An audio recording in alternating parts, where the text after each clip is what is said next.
Salut, sunt Adi de pe canalul meu WinLeague, iar astăzi am venit cu un nou truc și tutorialul lui de asemenea. Bun, voi începe. Voi scoate pe mine două cărți din pachet, sper că se văd la cameră. Bun, le voi pune înapoi în pachet. Voi începe să împart pachetul în două pachetele mai mici. Asta va dura puțin, dar nu mult.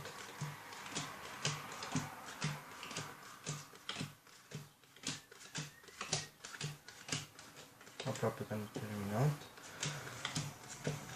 Bun, am terminat. Restrângem pachetele.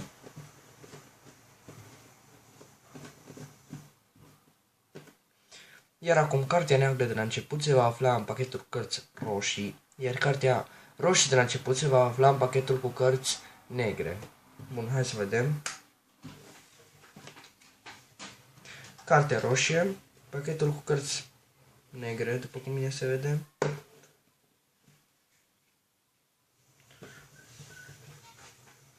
Iar acum, cartea neagră, pachetul cu cărți roșii, după cum bine se vede. Sper că se vede la cameră, o vom uita un pic mai încoace.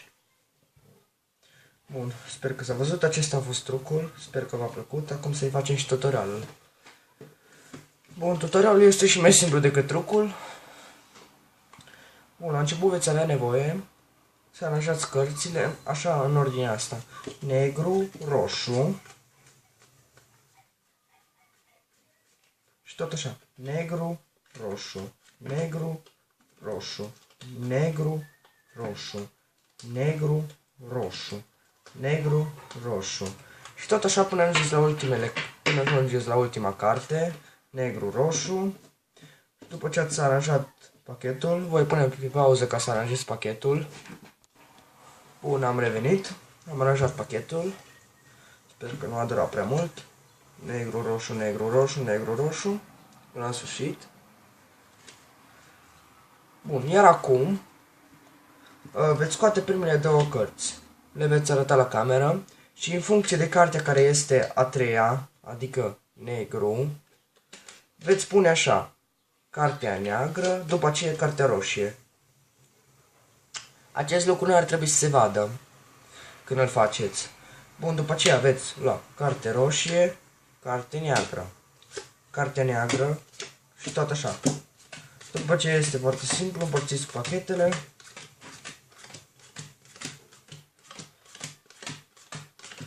Mai zice ceva pe parcurs ca să nu plictisiți publicul, uitându-se. Bun, am împărțit pachetul, le restrângem. Iar acum veți zice că după ce veți pocni de idei, cartea roșie de la început se va afla în pachetul cu cărți negre, iar cartea neagră de la început se va afla în pachetul cu cărți roșii. Hai să vedem. Cartea roșie, pachetul cu cărți negre. Așa. Iar acum, cartea neagră, pachetul cu cărți roșii. Bun, acesta a fost trucul și tutorialul, sper să vă fi plăcut. Dacă v-a plăcut trucul și tutorialul, dați-mi vă rog frumos un like, dați-mi un share, oriunde, și abonați-vă la pagină. Mulțumesc, la revedere!